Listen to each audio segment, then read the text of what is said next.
Let me just make sure it's working.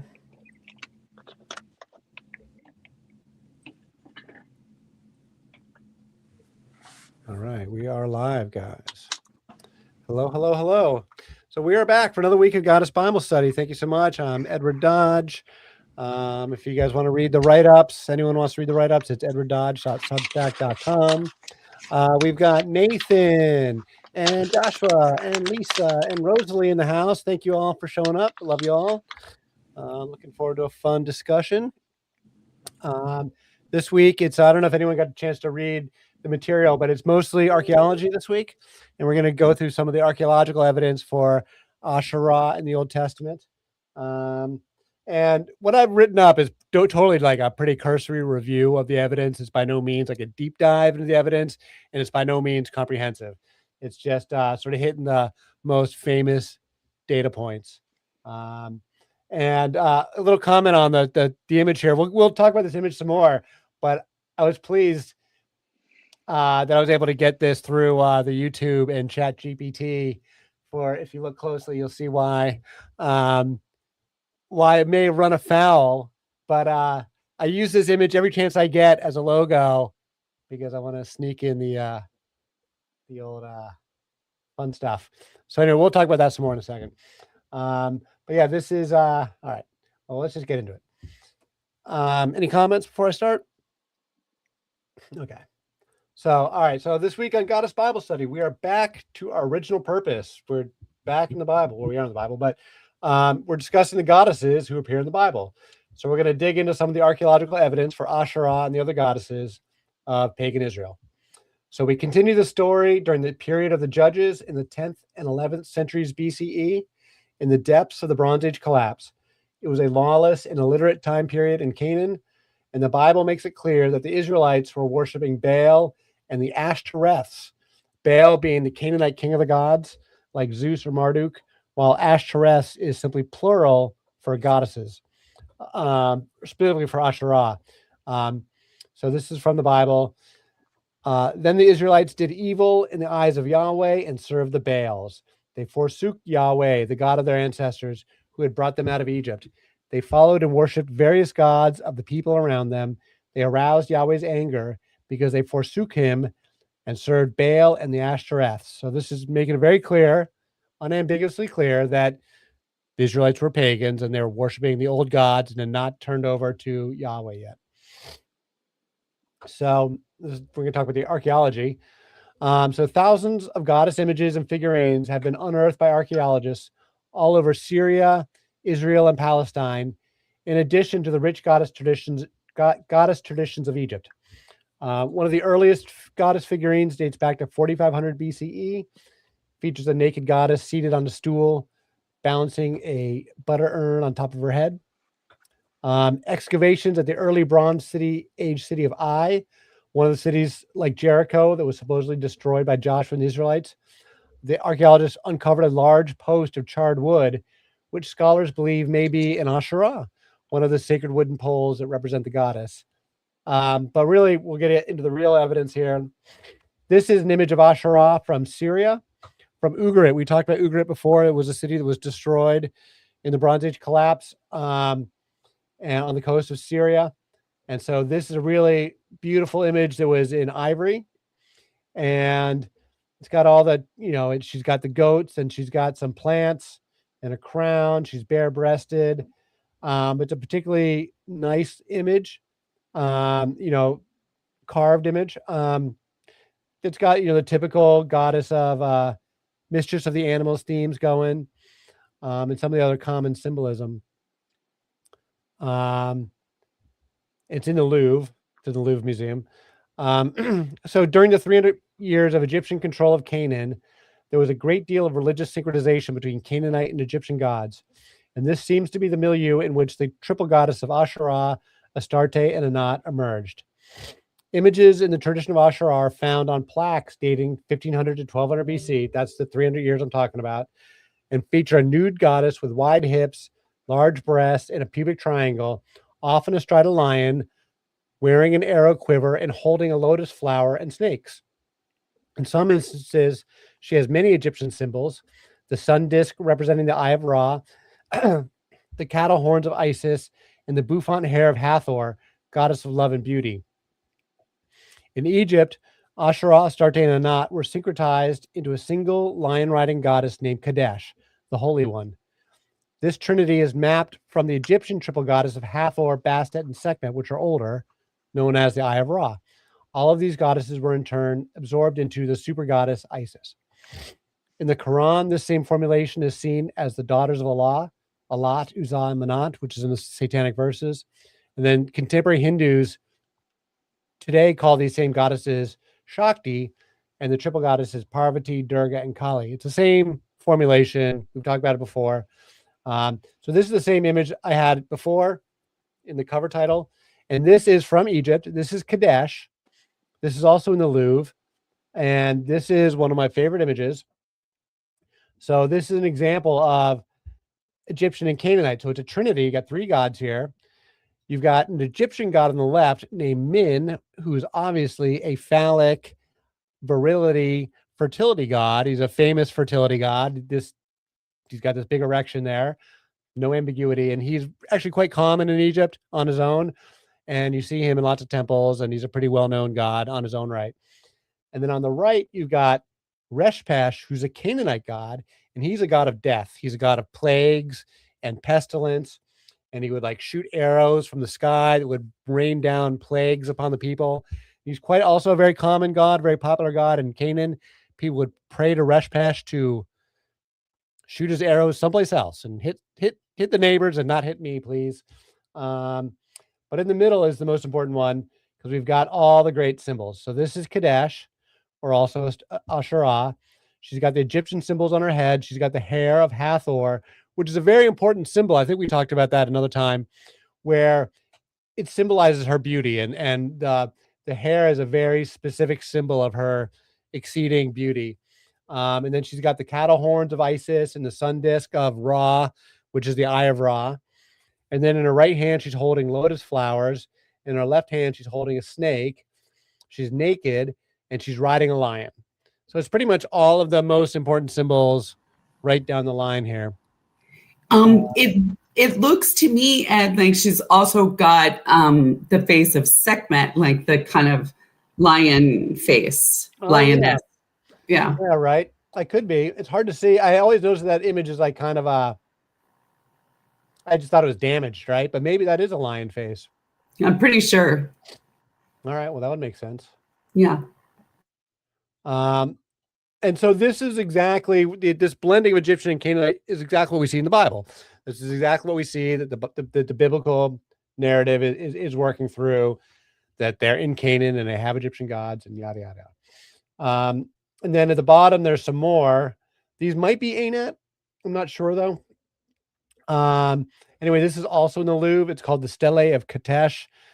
It's can be spelled a couple different ways, cute with a T or a D or a K. And, but this is like right from that same time period, around 1200 BC. This artifact, known as the Stele of Kadesh, is a limestone monument from the New Kingdom period. And is a prime example of synchronization of Egyptian and Canaanite religion. So just in case you think I'm making shit up, there's so much of these images, and this book right here is like a reference book. It's called History's Vanquished Goddess, Asherah. Primary evidence, archaeological and historical aspects of Syro-Palestinian pre-biblical religious traditions, macrocosmically examined. Anyway, this whole book is like every single artifact, she like painstakingly drew them all by hand. I don't know if you can really see that. And then has a write-up on every single artifact that they've found of all everything that I have in this article is in this book, and plus so much more. And every single one of them is written up with a little description, and there's just thousands and thousands of them. I mean, it just goes on and on and on for about 1,000 years. And so this image right here, she's got a whole page on it. So again, it's probably not very good on camera, but I just want people to know, because my article is very quickly written without any footnotes or anything in it. And I just want to make it clear that I'm not just like making it all up. There really is a lot of scholarly evidence for the stuff I'm claiming here. But if anyone's interested, this book is a pretty cool reference. It's just a reference guide. And you can find any individual piece of archaeology and find it in here. The book's from 2014, so it's pretty current. So now here's a Bible story. Any comments before I move on? Thanks for the book. I just wrote it down, so I'm going to get a copy of it. All right, I can. Fantastic. I can, if I had a second, I could put it into the chat. But yeah, it's a good one. So Ed, if you scroll back up to the picture, I wanted to make sure I looked this up again because I think it's interesting to note certain things about the way Egyptian art, this ancient Egyptian art, like the part of the meanings to it. And so the size of the figures will tell you, like, if one is bigger than another, it will tell you, right, like that one's the most important figure in the relief, if you will. The gods will be the biggest, and then the pharaoh will be bigger, and then all the people are smaller than the pharaoh. Right. And then the different levels, like there's that level underneath there with the two people and all the hieroglyphs at the bottom, like those are most likely, like probably like slaves or servants or whatever that were in service to like the ones that are above. Right, now, the servants could also possibly be even like, priest, priestess kinds of servants, but that would be a thing too. And if there was a third level, which would be maybe the above this level, then that would also be more like sort of like heavenly or death or otherworldly kinds of depictions. Yeah, there's nothing above this. There is I cropped the picture, but this is actually the whole block. There is not another. I thought it was. It looks like it. It looks like it. It's so amazing. And the crowns are also really important too. So yeah, I forget which these two headdresses mean on both Min and Reshpesh, but they're both totally symbolic also. And then Min is holding something here. It's a flail. The flail. Oh shit. Yeah, he's holding the flail, right? Wait, and what do you do with a flail? Is that like for like a whip kind of thing? I think it's mostly just like a symbolic thing because in some kingdoms you've got like a scepter and you're like they're essentially just like symbols more than they are anything. And I think that one's supposed to be like a symbol of like rulership. Gotcha. Mm-hmm. But yeah, and this same theme is done multiple times. There's multiple examples of this same image on different pieces of art. This is not the only one. This just happens to be maybe the nicest one, but there are others of this same image being used elsewhere. So it was clearly pretty common. I think Kadesh was actually a pretty popular goddess, at least for a time period. Josh back. I'm silent. James, wait. No, wait. Okay. All right, so we're going to a Bible story here, where Gideon, Bible character, destroys the altar of Baal in the Asherah pole. What's that? Rosalie, I can hear you. You need to mute if you're talking to somebody else.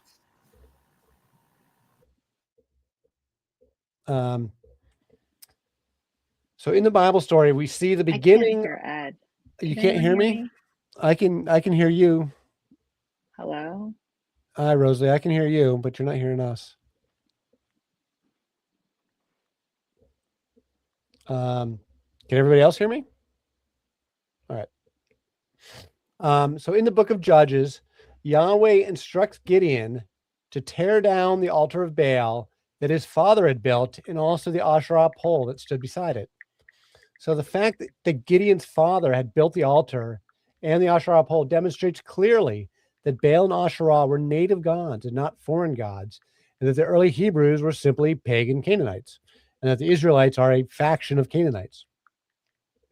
So this story may be fiction, It's difficult to discern any historicity with this particular story, but it follows the broader editorial intent of the biblical writers So who sad. Like emphasize it their went hostility. dead. Oh.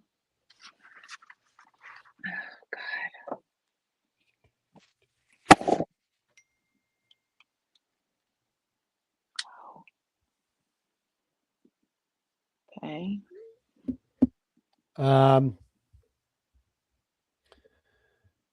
So this is an image that I got from somewhere, Old Testament image. So that's Gideon on the left, tearing down this altar, and then you got guys on the right with axes cutting down an Asherah pole.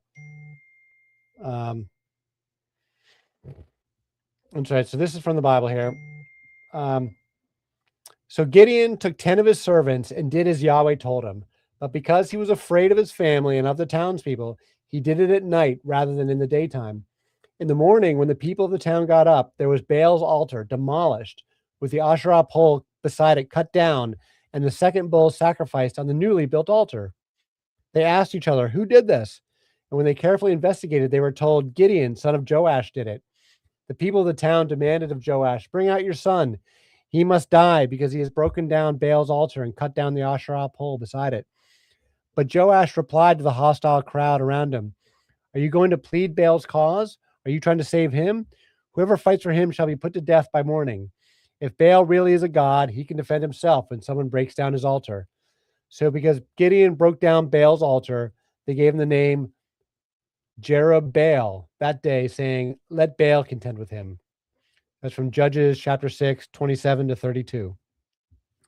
And this is, in the historical timeline, the first place we see them cutting down Asherah poles. And then it will go on for the next 500 years. They will continue to cut down Asherah poles, and the people put them right back up as soon as they get a chance. I have a question about the poles. I keep thinking about like, why, what is it about these poles? Why do these poles represent this goddess? And I'm wondering if you know why a pole? Like, does anybody figure that out? There's trees as well. Yeah, I mean, I think, trees is a phallic. I mean, I can't necessarily say why, but I can say that scholars do associate it with maypoles that would continue That's on what I right through the figured. Middle Ages. And then I associate them with like totem poles as well of Native Americans, even though those are not necessarily specifically associated with goddesses. Carved wooden poles are a pretty common thing, and then which don't survive in the archaeological record, so we don't know how far back people would have been doing them. But you can imagine that deep in the Ice Age, people could have used carved wooden poles for all sorts of things, as markers, as trail markers, as all, Well, I don't know if they were technically poles as we think of poles. They might have been just like a tree of some kind, or how would you describe a native totem pole? Yeah. A carved, Right. I think it probably has to do with fertility, aka, just like maybe somewhat like the maypole, but also like that maybe it's like they're appealing to her that she like that here, come sit on this pole, like let us, give you pleasure, like, and also like bring your fertility here into this space, into our village, what have you. But I was thinking another thing about this, because I was thinking about this, and I've been wondering all this time, like, okay, a pole, interesting. It seems more like godlike than goddess. But, there's these ideas that I think are not just modern ideas, but maybe also ancient ones about certain points on like a kind of a grid, if you will, maybe an energetic grid that's laid across the land and the globe and so on, that, there's supposed to be like these special points. Like ley lines, right? Like ley lines, exactly. So so that I was thinking like that could be part of it too, and or like we want to mark this place as being significant in the ways many other like ancient civilizations and cultures have done. So I just wondered, I mean, I feel like there could be a lot of different layers to the meaning of the poles too. I wouldn't assume every carved pole has something to do with a goddess. I think there could be a lot of different things they're used for. They also talk about sacred groves, so like a grove of trees where they would do rituals and do stuff. The biblical writers go on and on about their infidelities in the sacred groves. Yes. So the carved poles and the and then the trees, I think almost certainly go together, right? I mean,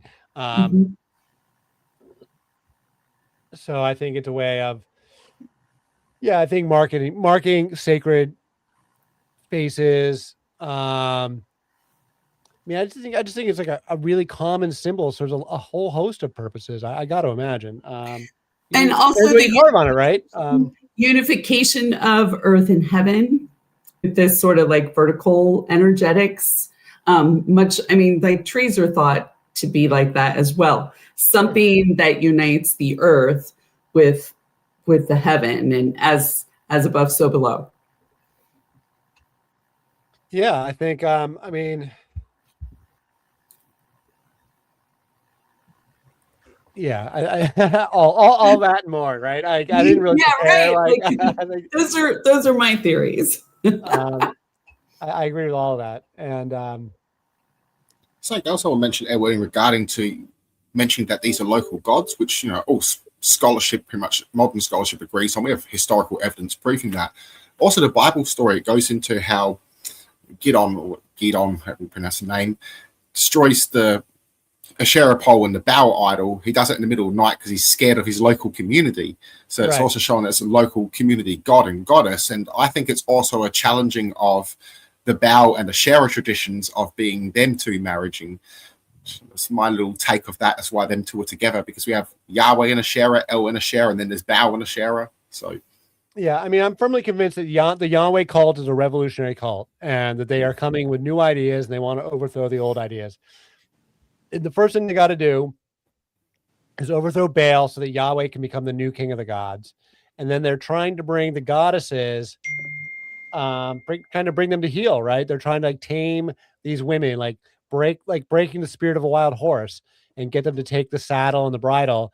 I think that's what they're trying to do with the women and the goddesses. And I think that, as we discussed, the matriarchal traditions encourage a free sexuality for the women. And if you want to have patriarchy and you want to control the women's sex lives, then you got to bring the women to heel.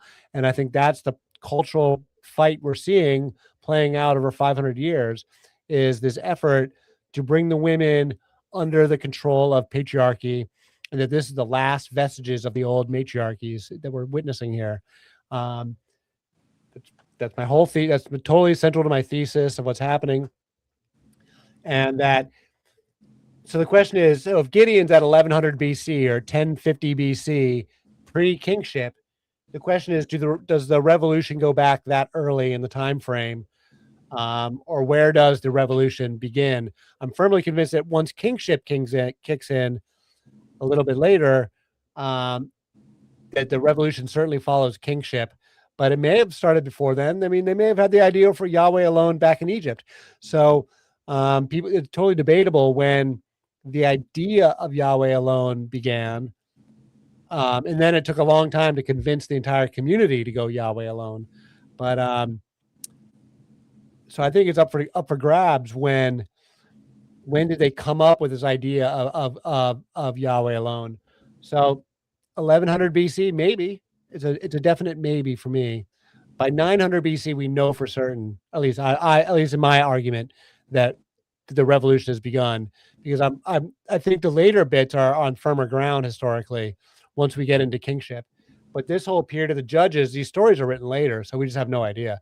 Like the story of Jericho that we were talking about last week has this, like, they found the ruins and then wrote a bunch of stories about the ruins that are totally not historical. So this, the story of Gideon could fall in that same vein of something that was written 300 years later and just thrown in there for the purpose of making an editorial statement. But maybe Gideon was real. I honestly, I don't have a firm opinion of it.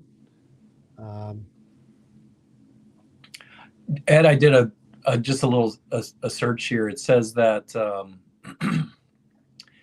there's a passage in 1 Kings 14:23, 2 Kings 17:10, and then Jeremiah 17:2, and it links the Asherah on every high hill and under every green tree. It says it 3 different places there. So you think about in Kings it stresses every high hill. So they must have been very pervasive and everywhere.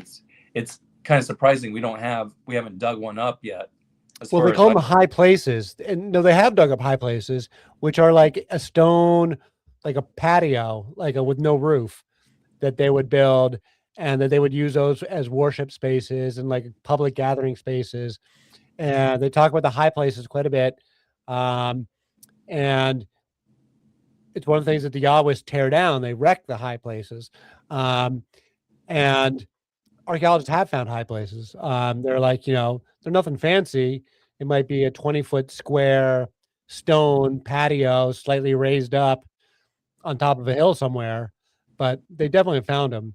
No, but they haven't found they haven't found any Asherah though, right? Is my understanding. Yeah, because they're made out of wood though, so they wouldn't be preserved. There's only like in my book I talk about one that they found that's like right from the edge of the ice age, like 10,000 years ago. A carved pole, like not in this area, like in Siberia or something, that they found it in a bog, and through some local luck and no oxygen in the water or whatever, this one piece of wood was able to be preserved for enormous amount of time, just because of the local conditions of that one particular bog. So they do have evidence of carved wooden poles going back really, really far back, but 99.9% of them are just decomposed and disappear. My guess is these were carvings of probably a naked goddess underneath the tree or up on a high place. Why else would it be so offensive? What would be? They're clearly offended by them because as we will it had to have a pornographic element to it, or else there wouldn't be this kind of response. Well, the next one we will talk about, what's not in this week, but the first of the kings that starts to go against these goddesses is King Asa. I think he's a grandson of King Solomon or great grandson of King Solomon. And he deposes the queen mother for carving a detestable image of Asherah. And they have the adjective detestable or something similar adjective. So yeah, they definitely take strong offense at it. Whatever the imagery is, the followers of Yahweh take very strong opinion about it. I mean, I don't want to derail the conversation here, but do you think that this is like pre-pornography type stuff? Like, we have lots of contations of that now, but like back then, what we call pornography, they just called art. Yeah. Like there's. but back then, was it something that was exciting the people in a sense because it was like taboo? It had that taboo nature to it. I don't think I think they're just very sexual cultures, and I don't think it's taboo at all. I think they openly celebrate female sexuality. Right, but I mean, from this Judeo point of view, like it was taboo. But the culture that we're talking about, not so much. But obviously, this element that we're reading about had issues with it, and it made it taboo. Yeah, and it becomes taboo. It definitely becomes taboo. And this is the transition period. This whole First Temple period. And also parallel in the Greeks. The Greeks are also doing the same thing, and the other cultures as well, if we have the evidence to go through the neighboring cultures as well. Like we know that between the Bronze Age collapse, but that by 500 BC, basically all the cultures in the entire Near East are firmly patriarchal. By the time you get to Herodotus, everybody's totally patriarchal. And like, because Herodotus talks about some of this stuff, and he's like, that's still happening in certain places in little pockets, and he's completely aghast by it. And he's writing in 500 BC, and he's like, these people over there in this region are very strange because they still do this prostitution stuff with their daughters, and that's sure is weird. I mean, that's what Herodotus is saying. So there's little pockets of it still around at 500 BC, but basically, when you look at like the law codes around the Assyrian Empire or in Babylon at that time period, they're hardcore patriarchal. The women basically have no legal rights in Greece, in Babylon, anywhere, not in the Roman Empire. The women had very limited legal rights. Well, and remember, they still would have been, I mean, if they were pagan, they still would have been all about like fertility and fecundity and, you know, trying to draw that sort of fertility into their lives. And, you know, whether it was for children or livestock or, you know, harvest, that sort of thing. So that was still going to be important.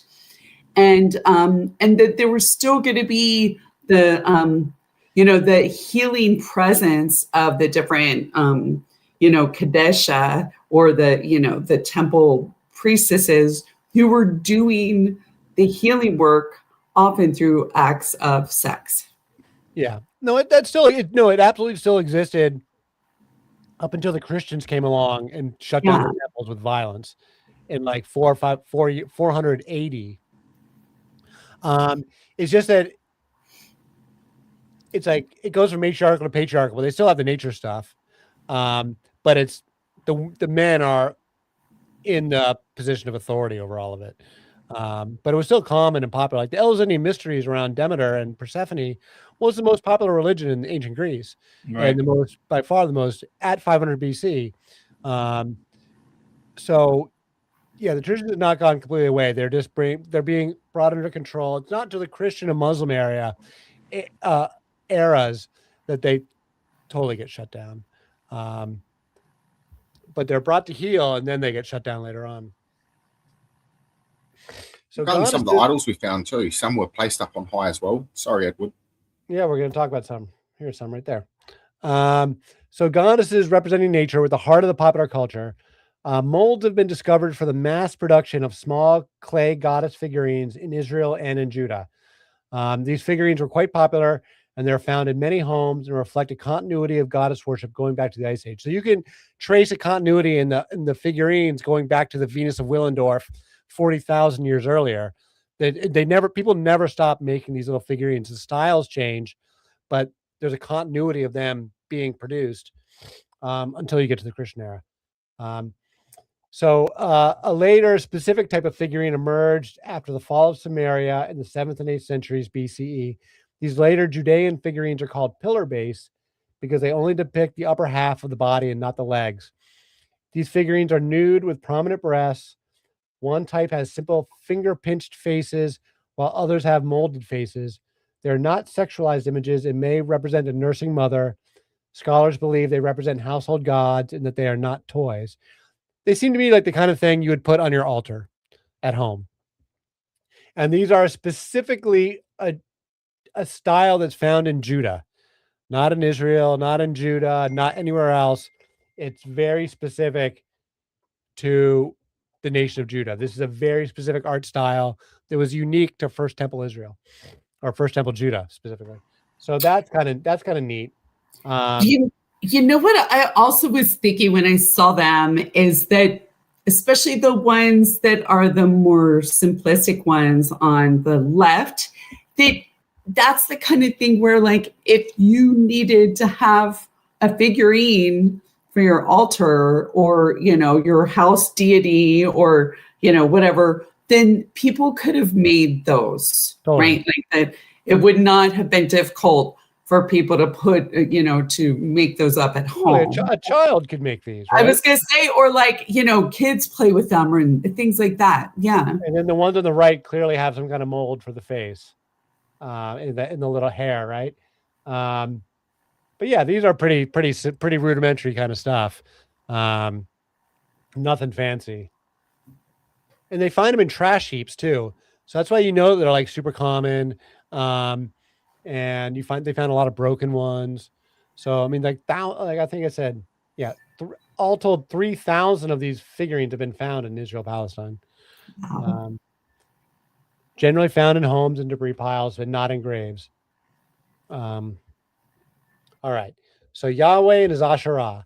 So among the most controversial archaeological discoveries was an inscription. It's actually multiple inscriptions. But one found at Kuntalit Arjud, however you pronounce that, Kuntalit Arjud, which says Yahweh and his Asherah, demonstrating a clear connection between the supposedly monotheistic Yahweh and the goddess. This inscription dates from around 830 to 760 BCE during the First Temple period. It was found at a remote site in the Sinai Desert near the modern border of Israel and Egypt. This period was during the Hebrew culture wars and shows that Yahweh's reformation took centuries to complete. These inscriptions were found by archaeologists in 1975 on 2 large storage jars called pithos with unusual drawings and letters written in an early Hebrew script. The inscription Yahweh and his Asherah has caused considerable debate among scholars as to what it means. Do these inscriptions describe God and his wife, or merely God's possession of a cultic object? So this is this big jar, and it's been, drawn in, and it was broken. And so it's these inscriptions right here along the top where it would say Yahweh and his Asherah. And then you've got these images, and people assume that this is Yahweh and Asherah, but some scholars are like, that could just be anybody. It may or may not be Yahweh. One of them's got a big penis. The other one appears to be female. Maybe those are breasts there. They're kind of crude drawings, right? But it's the inscription of Yahweh and his Asherah that has everybody's hair on fire. It's also depicting the calf and the bull, which is also the depiction of Asherah and Yahweh. And regarding the 2 figures that people argue with there, Asherah and Yahweh, the female figure there is sometimes depicted in some scholar artworks with a penis. And that could be dating back to some Canaanite theology of Asherah having both masculine and feminine traits, as she was deemed as a ruler, and ruler was deemed as something masculine as well. So it's an argued point between scholars on that one, between this second figure having a penis or not. So they depicted both having penises in some cases, which was very interesting. But that's on scholarly debate. I know that, which is awesome. That's cool. So this is William Deaver, is the archaeologist who made these findings. He's quite famous as an archaeologist. He's probably 90 years old now. He's getting on in years. He's still around.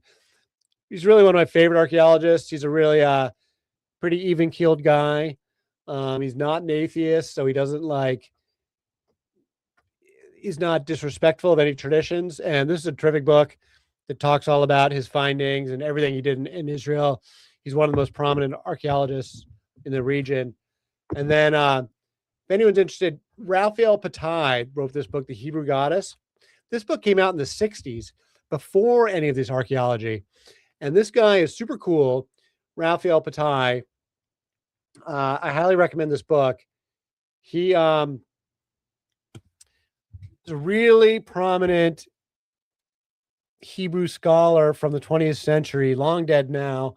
He wrote 50 books or something. And this book, The Hebrew Goddess, he was a very celebrated guy, and he wrote this one book. It came out in 1967, and it was totally obscure. Nobody paid attention to it. Nobody read it. Of his entire canon of books, this one was considered an oddity that nobody paid attention to until after William Deaver discovered Yahweh and his Asherah, and then people started digging up Patai's work. And it turns out Patai has this really, he's a historian and a cultural historian of ancient Israel. And he's a Jewish fellow, very renowned. He may have lived in Israel, very renowned in Israel. And he knew the Jewish folk customs better than anybody, going back before the archaeological evidence started coming in. So the archaeological evidence started confirming things that Raphael Patai had been saying for decades earlier. He was talking about Asherah, he's talking about Anat, talking about Yahweh and his Anat, Anat, how popular Anat was all over the ancient world, all over that region. And then Anat, although she's a death goddess, was actually often portrayed as totally beautiful and indistinguishable from Astarte. And so, this knowledge has been around. That's what's so crazy about this stuff is that even without the archaeology, the knowledge was already there that the Hebrews were pagans back in the day. It's just that nobody wanted to talk about it. It was like a taboo subject. But the people that really knew the history and knew it really well, they've known it all along. Like they've always known this stuff. I have two questions for you, Edward, as well. Because you see there the bull and the calf, it kind of looks like the bull has been kind of sucked off by the calf. I'm assuming those are breasts, and I'm going to give it the benefit of the doubt that those are breasts and not something else. Yeah, I was wondering that as well, because there are, like, looks like breasts are depicted in the other ones. I was also going to wonder, the one with the book, is that meant to be El or is that meant to be a king? What, on the book cover? On here, sorry, on the jar. Oh, on the jar. Yeah. Oh, the person over here on the right? I don't know. Yeah, I wasn't sure if it was up for speculation or not. I thought I'd ask you.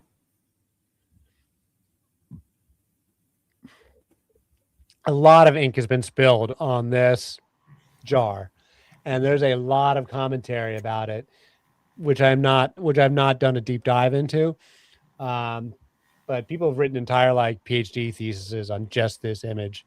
So there's a lot to be said about it. I would bet that the figure sitting is maybe weaving or something of that nature. Or maybe playing a musical instrument. That could also be. And there's another image. There's another fractured animal there. Something here that's fractured. So, yeah, this is a really, really famous archaeological find. I think it basically made Bill Deaver's career. I mean, I think he was a pretty well-respected archaeologist already, but this was like his most famous thing that he did.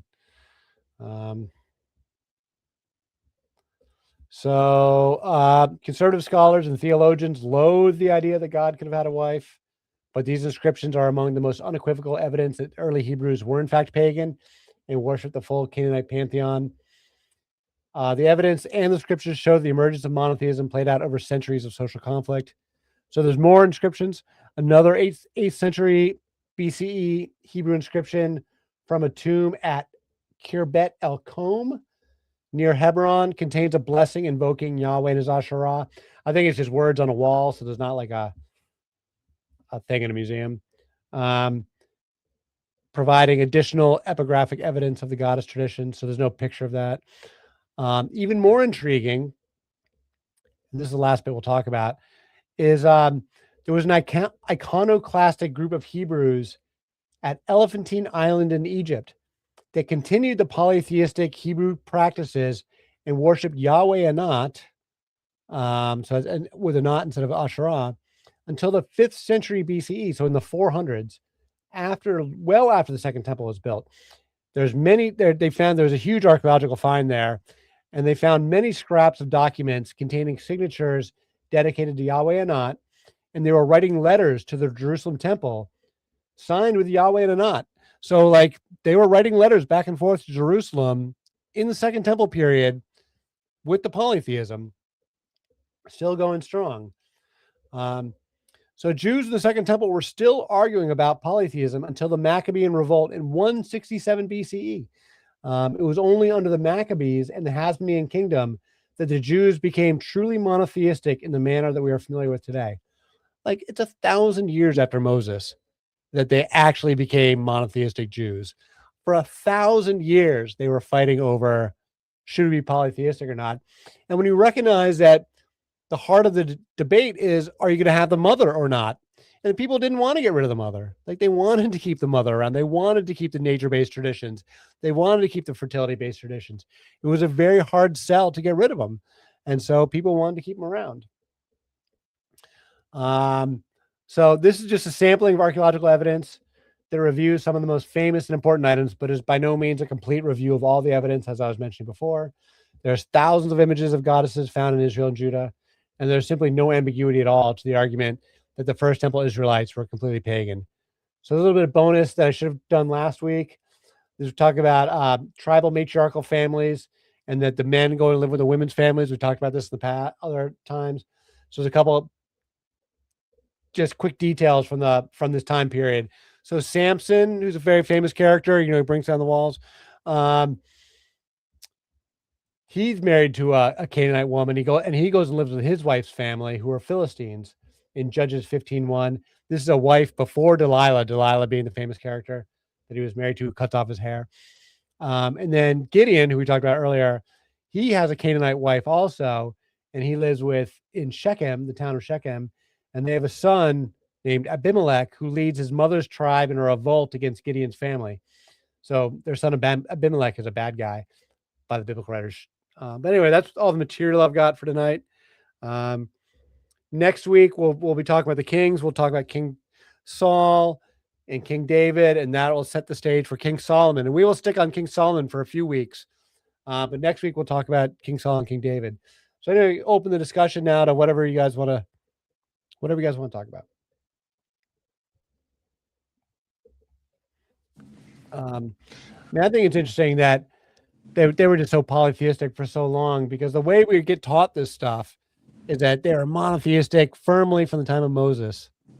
And that it was just like, and they'll tell you in church that it's 1400 BC, and that, they've been monotheistic ever since. And when I learned all this, that it just puts a lot of perspective on it. And it remains very controversial among Christians today.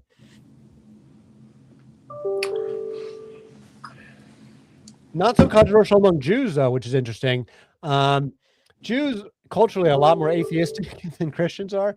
You can be an atheist and still be a Jew, and be a Jew in good standing in Israel and be completely atheistic. And so Jewish scholarship doesn't get hung up on disproving old texts. It's just not the way they read the Hebrew Bible.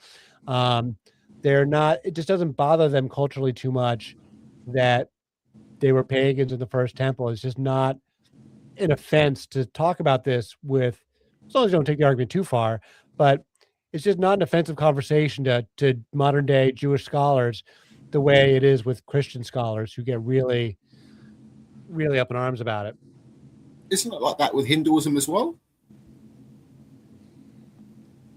What, that they're open? Yeah, with regarding that you can be what's called atheist and still be Hindu. Well, sure. Yeah. I mean, Hindus got no authority at all. So you can believe one God, believe in many gods, believe in no gods. Hinduism is so wide open. I mean, Buddha has no divinities.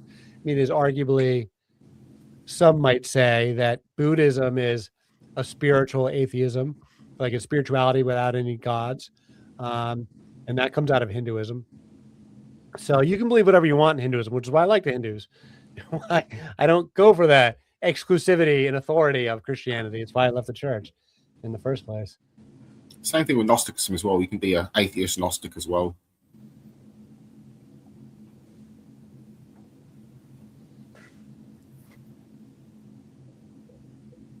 But yeah, that's my favorite picture. I tried to do that ChatGPT image a second time and then it wouldn't let me do it a second time. So I violated their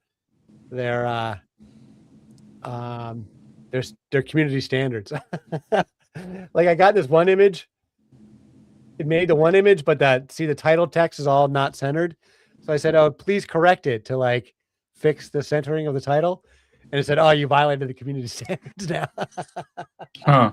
It wouldn't let me do it a second time. So that's why I got an uncentered image.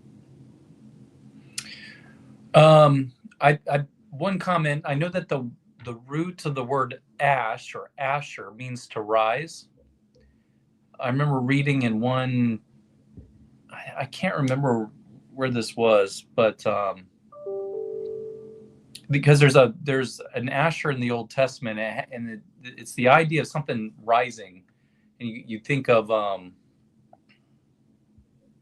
obviously you can think of this in sexual terms. But I wonder if that going back to what we were stating earlier, if these were images that were meant to tug on the emotional parts of humans to get them excited. And that's why this was a very seen as something to, persecute or go after or to, destroy. There's some kind of element in monotheism that does not like that part of the human experience. The sexual side. It's just it seems so obvious to me. And so you have this Asherah when it says Asherah, this thing gets a rise. When we say it got a rise out of a person, like I think that these were things that created a man to rise. I think that's where this term might have came from etymologically. Interesting. I mean, part of the thing about sexual energy is that is what is considered like creative life force energy. Mm-hmm. And so if and when people are really in touch with that part of themselves, they feel good, everything's working well, they're moving through the world, looking and feeling their best. They feel powerful. They are powerful. And that energy doesn't necessarily have to be channeled into acts of sex or, procreation in that way. But a lot of the time that energy is channeled into other kinds of things as well, like whatever, your goals are, whatever their goals were back then, right? Or whatever your art may be, or whatever your passion project. A lot of times, that's what that energy is also funneled into and towards. Also, divine feminine, we have there the woman being depicted. That's this goddess, showing that the woman is in fact in the goddess's image, male being in the male god's image. And if you go to the monotheism, they're going to scream, what do you mean female divinity? They don't like that. So it's showing that you've got something that's not just maleized, something that's been taken out of an ancient tradition. And so they don't like that. And even ChatGPT is big on suppressing, or AI, on anything to do with goddess now, because it goes by the popular opinion. And most mainstreamers are the populist opinion in this case, and they are very monotheistic or very masculine in their approach, taking out the goddess, not raised with it, not aware of it. Well, but also look at who the people are that own and created AI. Right? It's what we're talking about. Yeah. Also, on top of all that, the AI goes off of literacy, and as we argued before, literacy is left brain and leans towards monotheism, while the goddesses are all rooted in their art. And the goddess communication is communicated through art and poetry and symbolism, and not through a codified, set of rules. Yeah. So the LLMs on the AI, the large language models, are totally going to miss it. They totally are not like, the programmers are not keyed into this in the first place, but the nature of the way the large language models work, they're just reading, and not interpreting images. And so that's going to skew the whole analysis towards the monotheism and left brain kind of thinking. I've been thinking about that, like this whole notion of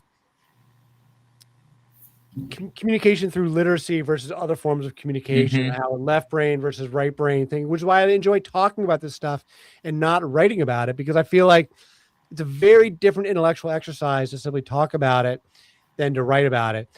And there's a different set of requirements when I write stuff down. I feel like I have to like prove it, I have to like have the evidence. And I feel like when I'm talking, it's just a lot more casual, but still communicates very well.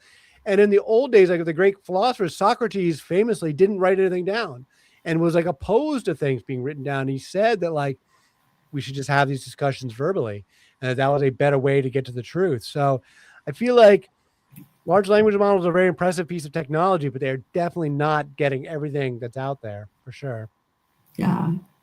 When it comes to sex and sexuality, there's that sort of almost like hedonistic aspect to it too, right? And so if you're trying to control people, you don't want them in those like ecstatic states and, sort of more in this like primal ecstatic state with all those different like hormones flooding through their systems, because they're not going to fall in line as much or as well or as easily, because they know what life feels like. And that's kind of what you're talking about too. If it's art, then we're feeling it, right? We're having an experience with it versus just talking about it.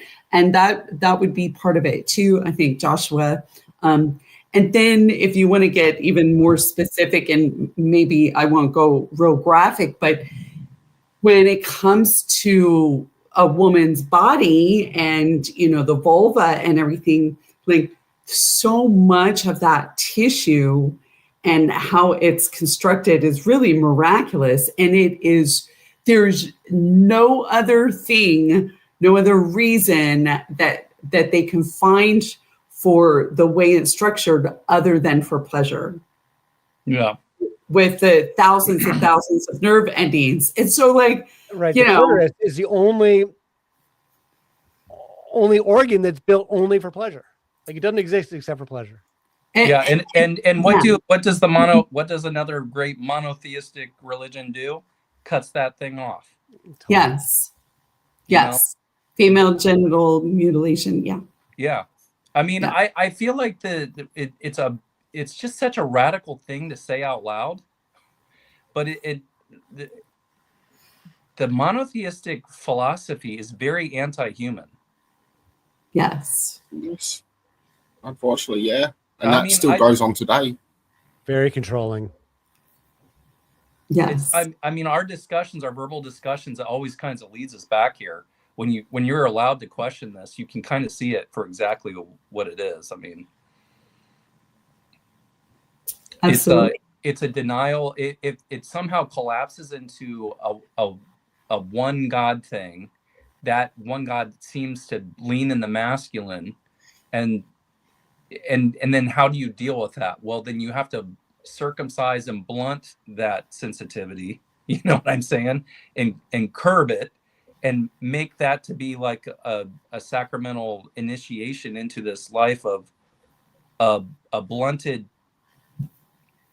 sexual organ straight from right out of birth. And that gets you into a covenant with this one God, because this one God it's not a sexual God. It's a unit. And the sexual side is a fallen part of this world. Which is something so none of us male can relate circumcision with. plays the same part because it's cutting off the sensitive part of the penis. And then, so in my book, in History of the Goddess, I wrote a whole section on circumcision and making the argument that this may have circumcision plays a similar role of cutting against the grain of these sexual traditions. I kind of stopped pushing that argument because I didn't really have enough evidence to make that argument stand up, because we do have circumcision in other places, and I don't know, it's a complicated subject. So I don't really push that argument anymore, which is why I haven't talked about it here. But it may still potentially be true that the male circumcision is the same idea, because clearly female circumcision is intended to cut away a woman's pleasure out of. I mean, I don't think there's any ambiguity about that. But the male circumcision is such an old tradition that it's hard to get to the heart, the root of it, why they started doing it back in the day. Well, do we know of any polytheistic? I mean, it came from Egypt. I mean, they were definitely doing it in Egypt for many centuries before Moses. And the Aboriginals here in Australia, they were doing it too, well before Jesus ever existed. They're one of the oldest people on earth. So they're not really religious. They worship the land. Do they do anything to the females or just the males? Yes, and the females. There's some cruel stuff that I probably won't mention too much, because I don't want to get in trouble for it. And some that's very suppressed here in Australia, very suppressed, because they want you to know about the harm that was done to the Indigenous people, but they don't want to know about the harm they were doing to themselves. So it's like we're humans. We do nasty things, we do good things. It doesn't matter what color we are. Push all that crap aside. Just look at the humanity point of things, what we're doing to our children. Well, I mean, that is an interesting thing. I'm curious about that. Circumcision outside a monotheistic tradition? What would be suppress women? Most of it with the Aboriginals here, at least, it was to take away the pleasure of the women. So that way, it was owned by the man, and also because of tribal warfare, they would take the woman. So that way, during sexual abuse, she wouldn't be having the pleasure from it as well. So it's also seen as defense. There's a lot of history into why. So yeah, it's hard to go into this, like, to a source, as Edward was saying, very hard. Yeah. Something I could add, though, is depicting the goddesses, though, they were often described as having big hips. And this was also depicted as being successful in childbirth. Like, this is just something the ancients thought. And you even have the gods, and oftentimes being depicted with big penises, which is kind of funny, because if you go to ancient Rome, they stated that some people with larger penis were less intelligent, which is kind of funny. Well, I mean, even in, the thing about the hips on women, like, that's just forever. I mean, it's like, it is kind of like this biological thing that if a woman has, decent hips, and then like the waist to hip ratio, it is legitimately scientifically proven that is associated with fertility. Childbearing hips, like, that's I mean, right. Yeah. And some women definitely have an easier time popping out babies than others do. Back to the circumcision, the Bible story around Moses is really fascinating, because Moses was supposed to be circumcised, but then he didn't, and he's an old man at this point. And so it's after he's married to Zipporah, but before they go back to for the Exodus, I guess he's on his way back to Egypt, and Yahweh appears in the cloud of smoke, I guess, and is about to kill Moses. Moses, yeah. Except that Zipporah quickly grabs a flint knife and quickly circumcises Moses, like saves his life. That's a really interesting story. Oh, I thought it was Moses' son. Or maybe they circumcised the baby, right? It's Moses' son that God got mad at him, and then they maybe just touch. I gotta have to review that. Right, something like that. I don't like Yahweh. I'm just gonna come out and say it. Not my favorite God either. It's a lot easier. Well, I mean, definitely the one that he turned into, for sure. I don't know about the earlier one. He seems pretty grandpa-ish in the earlier one, but it's so much easier to be polytheistic, and pick and choose. And I can still believe in God and not believe in Yahweh. I can still love Jesus and love the mother. It's just life is so much easier to be polytheistic. I agree as well in that sense. What do you say, Nathan? Regarding the first to worship Yahweh, they were violent as well. They were the Sashu, that first that we know of that recorded. They were raiders. They were known to kidnap and force marry Ethiopian and Egyptian young kids, like girls. Like, they weren't taking old women. People died young back then as well. So we've got child grave sites were found with pubescent girls have died too young to give birth, stuff like that, nasty stuff. So it seems, what I gather is, I think Yahweh worship by our standards began out of sex trafficking by our standards.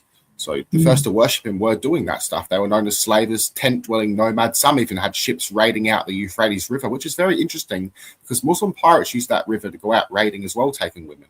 So it goes back to this violent filth. And then I think I adore from Jesus, he calls the priest of Yahweh Laestes, and that could mean predator. So that's incredible. So that could be one reason he's whipping and flipping over tables. And the children shout in Matthew 21:12, "Save us, Jesus." What are they saying save us for? You have the temple doves being mentioned, being child brides. This tradition's gone back very ancient. It's one reason why some Jews seen Yahweh as a devil. And that's an ancient Jewish form. That's what we would call Gnostic or mystic, as the only ones that believed in an opponent against what God were Jewish mystics at that time, which is rocking hard. So they were like the rebels of that time, saying, "Hey, that stuff's filthy." So, wow. Wow. You really just really thread something there. Wow. Simon Magus, one of the first Gnostic Christians by Catholic standards, and well, I think it was earlier, but he rescued his wife from sex slavery, and his followers were rescuing children from pagan brothels, and the Catholic Church, who would later run brothels, condemned him as worse than Satan. Look at the horrible crimes they did. But even the text, it's a possible translation, as Greek can have alternative meanings, but I don't think this translation is correct. Whoever causes the little one to stumble, tie a millstone around their neck, because that word scandalizer can mean whoever causes harm to a child, tie a millstone around their neck and drown themselves. So that's something that Jesus is stating. So I think he's one to challenge this Yahweh tradition, in one honoring his mother, who was a victim of that trade, being a dove in the temple, if she was a temple priestess. Who's to say that she wasn't touched up by the priests or rabbis? We have Talmud texts stating that a priest could take a 3-year-old, and if he dies, she's still a virgin and get passed on to his brother or another priest. So again, Yahweh traditions have a lot of filth. A lot of filth. Wow. Yeah. And if it turned out to be, not that we would ever have evidence of it, but if the historical mother of Jesus was actually impregnated in a temple scenario, and that's not just a literary trope, that would be amazing. I mean, it's like, it just seems like, well, of course. And there would be children at a brothel typically anyway, because sometimes the women are going to get pregnant and they're going to keep their kids, and the kids are going to be staying there, and everybody's going to be looking after them and everything. So, yeah. Yeah, well, and that would also partially explain too why Jesus would be like, leave the prostitutes alone. Right? They're chill. They're our friends. Well, you did Mary Magdalene too. They say she's a prostitute, and she has the 7 demons drawn out of her. Yeah, I mean, I certainly make the argument that when you go farther back in time, the virgin births are, temple sex. Yeah. I'm totally up in the air that for a historical Jesus, whether that actually could be true for his mother, or if that's just a literary trope being deployed for, I could go either way. But wouldn't that be funny though, if that was always the truth? If it had always been the truth that she was impregnated in a temple brothel. That would definitely affect the theology of the church. It would pretty much bring it down into heat, right?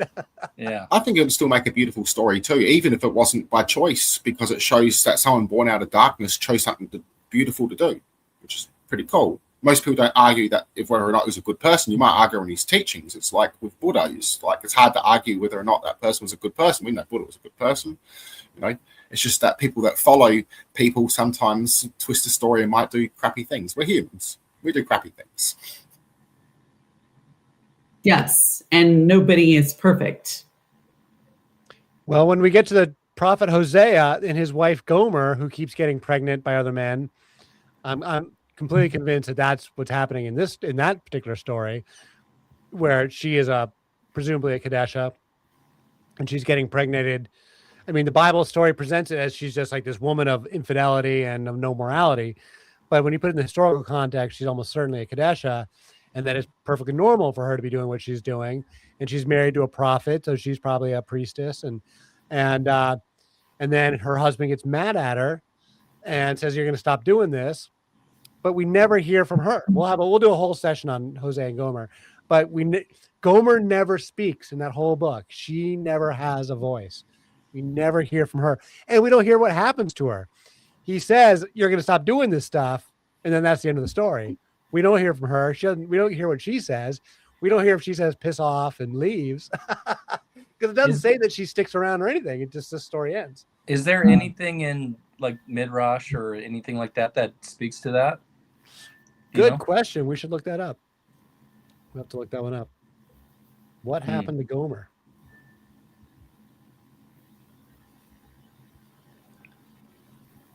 Well, so we're past an hour. I don't know if we can continue the conversation or we can wrap it up. What do you guys want to do? Poor Rosalie fell off.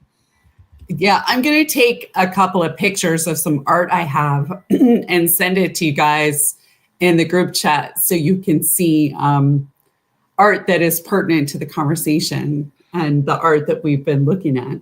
All right. Great. Yeah.